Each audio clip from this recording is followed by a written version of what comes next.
In this video, we are going to see how we can extract the Intel RST VMD drivers from the SetupRST.exe step by step. So if you just want to extract this Intel RST VMD drivers from the VMD folder that you get with SetupRST.exe, how can we get it? Let's see. So first of all, you need to get the SetupRST, and once we get that, let's say that it is in downloads, all you have to do is just click on the top where you see the complete path.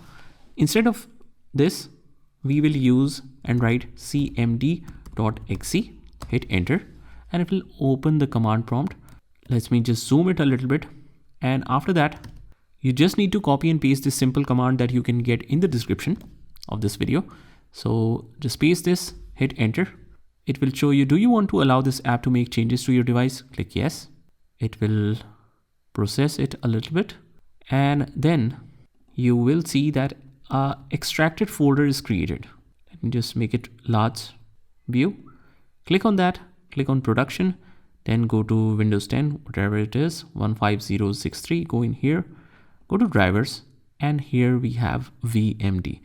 So let's check it, open it, and it contains all the files necessary.